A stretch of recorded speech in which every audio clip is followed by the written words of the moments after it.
Welcome to the Marienplatz here in Munich in Germany. We are live on PLZ Soccer at the Euros. Tam McManus, Hugh McDonald here in the sunshine.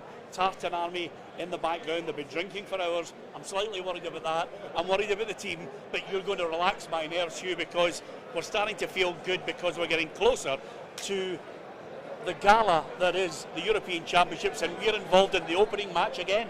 Absolutely, and you're not to put too fine a point on it. Historic, the Tartan Army mobilised for a competition for the first time in a generation. You can see what it means to them out there. The real business starts in a few hours, just up the road from here, the Allianz Arena, one of the great arenas in world football, playing one of the great names in world football, the German team, hosting the tournament, first game, all on the line. I'm still in the optimistic phase, Peter. Well, I'm delighted you're optimistic. I'm going to be optimistic, and I'll tell you why, Tam. Because over the last 24 hours, when I offered that kind of modicum of reality on this, I get slaughtered on social media. So, Tam, convince me that there's a boxer's chance that we can do something against the Germans in their own backyard. I think there's always a boxer's chance, Peter. In any game, you know, it's 11 v 11. In any given day, you can win. I spoke about it last night. Cameroon beating Argentina, 1990. Senegal beating France in the World Cup. You know, there's upsets in the opening game. I think the Germans will grow into the tournament. You're hoping that they don't start fast. You know, England in Euro 96, started slowly as well. So I think there's an opportunity tonight, Peter, if we can keep it tight for the first 20-25 minutes for us to go into the game and get a result. Now, the worrying thing as well, we've been through that. Having a chat with the Tartan Army. We've been giving them prizes right, left and centre, but everybody that we've met has said they've got a ticket, which leads me to believe that there is some kind of private ticket printing around here in a shop, Hugh, because surely they can't all have tickets. Well, other than that, the match is actually going to be live from the TARDIS tonight, because the amount of people. I personally have met 93,704 people who have got a ticket for tonight's game. Remarkable, I think, the way that fans can get tickets. I think when it goes live tonight, after the opening ceremony, the camera pans around, I think we'll be amazed at the force of the Tartan Army in Germany tonight, and we'll need the support. This is going to be tough. Germany haven't won the last 3 opening matches in tournaments. That's a good start, but they're still a very good side, full of strong players, so we'll need everything to go our way and support to be on our side. You didn't notice this, Hugh, but I think it's really funny. When you're live, right, one of our producers, when the fans were running behind us singing Super John McGinn, she runs up and goes, shh. By the way, all it takes is 20,000 behind us to be set off, and then we're in big trouble. But I'll tell you one thing about that centre there. They call it the Marienplatz. It is full of good-natured humour. The Tartan Army are in good form, despite the fact that some of them have had a bucket full. I don't know about you, but I would struggle to have a beer at 10 o'clock in the morning. But you've got a different way of looking at it, Tam, haven't you? It's 5 o'clock somewhere, is the old phrase. And let's not forget the England fan that walked past everyone. Oh, yes. And took his life into his own hands and was booed royally.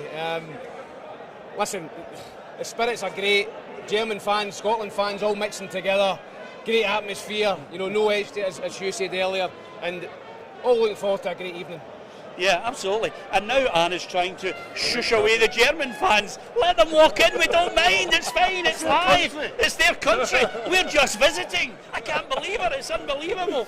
But nevertheless, they're in good form as well, they're all mixing with each other. And just to actually give you an update on what it was a guy who decided to dress as Richard the Lionheart and walked through 25,000 Scots fans. Although, to be fair, Hugh, they reckon that there could be up to 200,000 fans. Come on in here, because that camera there is where they want to see you, Hugh. 200, thanks for that, all the best. 200,000, mental. It could be. I mean, the scale over the last 2 days of watching the fans, whether at airports, whether in hotels, whether just walking about the city of Munich, it's been astonishing. It's quite remarkable how the country has come out here. I mean, it's a real historic event, because people are looking at it First time since 1998 in a tournament proper. First time for people of a certain generation to experience this. It's a remarkable sight looking around this, and it's just the start. Absolutely, and if you can see just behind me, they're all waiting. I hope they're not all going to get on the train when we're looking to get on the train to head to the Allianz Arena.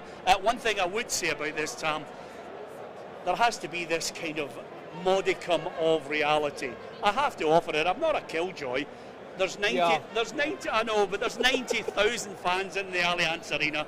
There's a German side that Hugh's going to give us a wee insight into their strengths and weaknesses. But their fans, their home fans, they will be demanding that they start with a win to give them that confidence, that momentum. We, on the other hand, have to have a different game plan. What do you think Steve Clarke's message is? Keep it tight for the first 20-25 minutes, Peter. I think that's vital. I think the German crowd getting behind the team, I think they'll push the team on. If we can score the first goal, I think that's your best opportunity to get a result. I think if we lose an early goal, it could be behind the couch time for a lot of fans back in Scotland. But listen, the first game, I think the second game is more important, Peter. I think as long as we don't get hammered, as long as we don't get beat 3-4-5-0, we're still in the tournament. 3, maybe 4 points gets you through. Switzerland game for me, the next game is the most important one. Give yourself a chance against Hungary with a win to qualify and make history. Yeah, Steve Clarke and so many of the players have been mentioning, even Andy Robertson coming up with that catchphrase, we want to make history. We want to get into that next round. It's slightly easier, Hugh, to get into that next round, I have to say. Maybe even 3 points could get you there. I think 3 points could, but particularly if your goal difference is all right. Your goal difference pretty decently around about 0, it'll be fine. I think the big problem with Scotland, I think, is you don't want to settle into this game. Generally, they've got players. Everybody talks about their weaknesses. Yeah, like all teams will have a weakness. There's a wee question mark over Muir. Could he play instead of Ter Stegen? There's elements of there's a bit of unrest in the camp, a new manager nails it. But what they've got players in midfield capable of steadying the game. They've got Cruz and Gundogan that can control a game in midfield, and they've got pace in the team. They've got Havertz, Musiala and Sané that can run, at great pace and great direction. So they're still, I think, a very strong team, and I think they're in contention to win the whole thing, never mind anything else. But I think tonight, Scotland, the longer they keep it even, the longer they keep some kind of control in the game, the better for us. Well, and the other thing about it, and this is the most difficult part of the afternoon, because you can't end up with egg in your faces, quite simply, trying to pick the team. Because Steve Clarke's got to pick a starting 11 that he thinks will keep it tight for 25 minutes, will maybe get that point where they've got a chance to nick a goal. I wonder where they're going to get the goals. You think they're going to start with Shea Adams up front. I'm looking at the midfield and I'm thinking, we've got so much to offer in the middle of the park. Can we get a goal at the front end, and can we keep them out at the back end? And that's where I have got that feeling of fear about us in this opening match. I think the back three have got to have a big night, Peter. I think it's going to be Jack Henry. What do you mean by a big night? You mean they've got to play out their skin? I think they've got to play out their skin, Peter. Yeah. Porteous, Jack Henry and Tierney, I think they've got to defend it perfectly to get a result, Peter, because I think the Germans will try and get down the sizes. Our two full-backs will bomb on. Probably, I would think, Ralston and Robertson. Two wing-backs will bomb forward. They'll try and get down the sizes and put crosses in. I think we've looked suspect at cross balls for the last 4 or 5 international games, particularly the game against Finland during the week. So I think the Germans will try and do that. I think the middle of the parks, probably the only big call for me, Steve Clarke, is Billy Gilmour of Callum McGregor. People screaming Callum McGregor's got to play. For me, I would play Billy Gilmour before Callum McGregor. I think Billy Gilmour keeps the ball better. It's a big call, Peter. Wow. I don't think he will, but I think Billy Gilmour can go and get the ball. He's got that. He's no fear. He's a young kid. I'm not saying Callum McGregor has, but I think that Billy Gilmour for me should play. Gilmour, McGinn and McTominay, and then I think he'll play Christie off of Shea Adams. Woof, what a big call that is, Hugh. And if we talk about no Scotland, no party, for me, no McGregor, no chance. I don't think he plays that team. I think he plays. I think one thing you could say about Clarke, it'll be interesting in the lineups. Tam and I will be scrapping over this when he gets announced. I think he definitely goes with his three. I think he definitely goes McTominay, Gilmour, McGregor, because he needs control. He needs control. McGinn? McGinn plays off Adams. he needs those three just to have control. I don't think he plays Christie. I think Christie comes on later on because he's a huge call, because I think Christie has had a superb season for Bournemouth. He's added something so much to his game. He's become a box-to-box midfielder in the last year. But I think he goes with guys that he knows can play on the ball. And remember the thing as well, we're talking about a high level of football here tonight. But if you've got the chance to play three players that can hold the ball in midfield, and McGregor, Gilmour, McTominay, I think you've got to take it. Yeah, the other good thing about it now, this is unconfirmed, but it could be good news for us all, is apparently it's going to follow a similar pattern to the Champions League, which is bish, bash, bosh. We don't actually have to have this long-winded opening ceremony. It'll be a wee bit of German culture, it'll be the big balls coming in, and then eventually, boom, the teams will come out, Tam. So that could only be good news, because that non-stop hour or so build-up, and then, you know, Germany is not really famed for great pop music, so we don't really want to roll out Nena and 99 red balloons. We just want to get on with the game. I thought Diana Ross might get shipped into to make amends for that missed penalty in USA 94. Bar's still ruling in I mean, the goal's actually disintegrated and she still missed the target, which is usually me. But no, I think. By the way, just out of curiosity there, you know, for a moment there, Giant Haystacks just walked across, and I wasn't going to pick an argument with him because he looked like a big hardy boy, Hugh. It might have taken 2 rounds before I eventually got him. Steve Clarke's picking him as his back three tonight. Absolutely fantastic, and he'd had a few, so he didn't really know we were filming live. Yeah, I mean, what were we talking about there, Tam? We're talking about the opening ceremony, and you're right. Lenny Kravitz obviously came on and get paid about $500,000 for 4 minutes at Wembley. I think, you know, the quicker the better. Listen, we're all interested in football. I know the Germans will want me a big show and dance about they're hosting the tournament, but for me, just get the game on. There'll be a buzz about the whole stadium. As I spoke about earlier, Peter, everybody here, Scotland fans, got a ticket.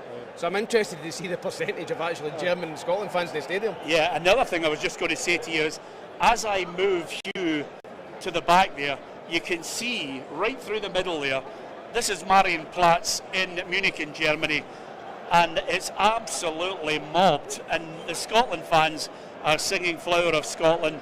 They're going absolutely crazy, they're enjoying themselves. It's getting ever closer to the kick-off, and I suppose with that in mind, you know, we'll talk about the Switzerland and the Hungary games later on. Steve Clarke's got a huge job, and the one great thing about Steve Clarke is he doesn't overcomplicate it for me. He's a very down-to-earth manager, but he's a loyal manager, and these boys have got a level of competency, and they're trying to punch above their weight against Germany. What do you think his message will be, you know, overall? Does he need to say anything? Does he just say, go out there and make us proud? I don't think he has to say too much, because I think he's got a level of player who has played, who have mostly played at a very, very high level, but that means Champions League. He's got players in that team that played for Manchester United, Liverpool, Arsenal and Celtic in the Champions League. So they know what pressure's about. I don't think there's any need to say to people, well, get up for this game. I don't think there's need to go to Andy Robertson and say, well, this is a big game, are you ready for it? Callum McGregor, these guys know it, these guys do it. This is what they want to do as well, Peter. They're not going to shy away from that. They'll be on a leash at the moment. They'll be ganting to go into that park. Yeah. Absolutely. They'll be wanting to go. And I don't think he has to say anything particularly motivational. I mean, if I was saying to them, you know, in a dress, I'd just say, remember what he did to Spain.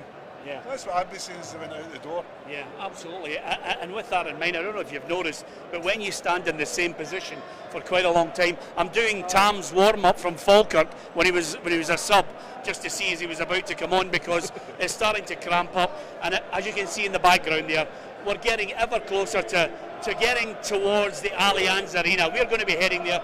In the background, the Scotland fans are singing about one man that I think is key, who could come up with something really special, which is Super John McGinn. I think he could be a star man for us in this tournament. I really, really hope so. Okay, let's cut to the chase, Tam. Prediction? 1 each. I thought 5-0 Germany last night, but seeing the Scotland fans, I'm going 1 each. Okay, inside that stadium, okay, the Germans will create their own colour, but the Tartan Army, you will hear them. They'll be battling. Regardless of which way the game goes, I think they'll still be singing. I want to say 1-1 in my heart. I can't help but think the Germans are going to win the opening game. Please forgive me. I hope I'm wrong, but I think at this point our big battles are coming against Switzerland and Hungary. Yeah, I agree with you. I think we'll lose. I think we'll lose narrowly tonight. I think McGinn's got a huge role tonight to play, because I think he'll be put on Wirtz in the midfield. I think Steve Clarke will say, pick up the spare man. The spare man will be Wirtz. He does. Gundogan and Cruz are great players, but Wirtz will be the guy that tries to break through the lines, tries to feed the passes to Havertz, Musiala. I think it's a huge night. I hope for a draw. Oh my goodness, how I would celebrate tonight with a draw. I think we'll get narrowly beat. Yeah, if it is a draw tonight, we'll just be at the fountain, lying in it, celebrating. It's as simple as that. Do a live stream, Peter. Yeah, from the fountain. I have to say to you all, thank you very much for your support and your reaction to all our content across all our social media channels. Not only here with the team working in Germany, but back home. Patrick, Alison and Cheryl and Blair are working miracles, just getting a feel for what's happening with people at the home crowd, the guys and girls who can't make it out to Germany, who are going to support Scotland in bars up and down the country. From the east to the west, we will be bringing you reaction to that, but we'll also be live after the game as well, which is absolutely fantastic. Hugh, Tam and myself will be bringing you reaction to that match. It's Germany against Scotland, and we're just going to go and find out what happened to the English fan who walked through the middle of 25,000 Scotland fans. I've phoned his mum and dad. I'm not sure he's going to make it back. All we can say right now is, come on Andy Robertson, Steve Clarke and the boys in Scotland. Come on Scotland, we can do it, hopefully. Hopefully tonight's a night to remember. Keep it locked to PLZ Soccer. Don't forget, hit the subscribe button and join the football family. Wherever you are, we are.